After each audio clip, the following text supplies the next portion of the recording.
All right. So this next one, this is about crackheads. It's real. It happens. So where I live, where I Uber, there's a town that's known for a lot of crack.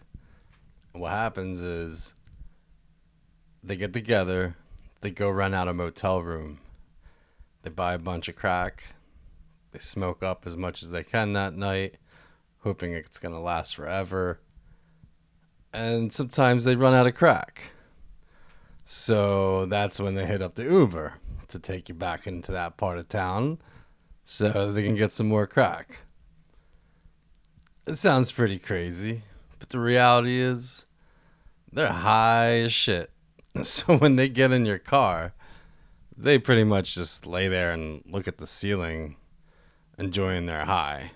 So unfortunately, I don't have the craziest story about crackheads, but that's what happens. Now, I've never had like a crackhead that was fiending or anything like that, but you know, actually, I've had some people in there. Yeah, so this is what happened one day.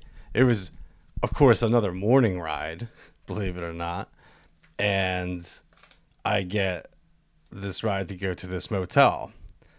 And I'm like, whatever. It's like 7 in the morning, 6:30 in the morning, or something at this point.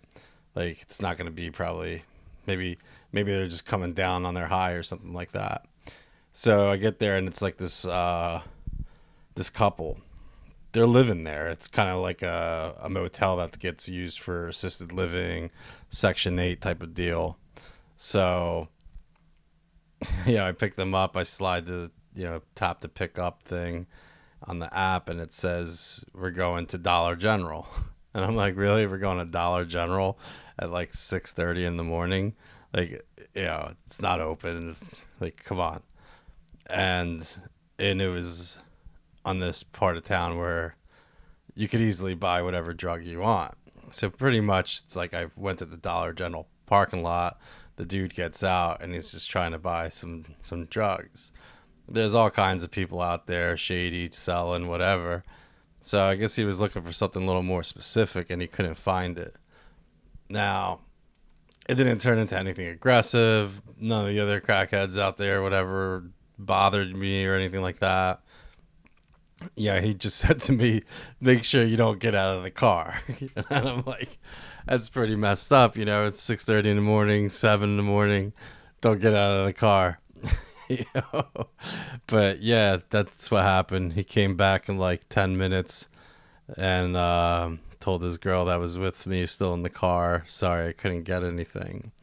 I guess all that was available was weed, which, it's legal in this state, so you don't need to go into that town to get it. But yeah, it's weird when it happens.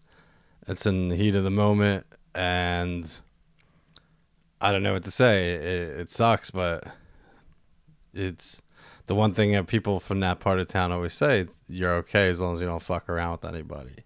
So if you're ever in that situation, don't don't make yourself more obvious than what you are already. Like, everyone sees that you're an Uber driver or whatever. Some people may come up to the window or something like that. Just don't put the window down. Um, and you're fine. I've never had anything crazy happen in those neighborhoods, actually. And I've been in this one particular town. I've been to every one of those neighborhoods, and it's quite a show. I hope none of you ever have to like experience it, or if you are in the situation, that nothing bad happens. But yeah, it's kind of one of those things where just lay low.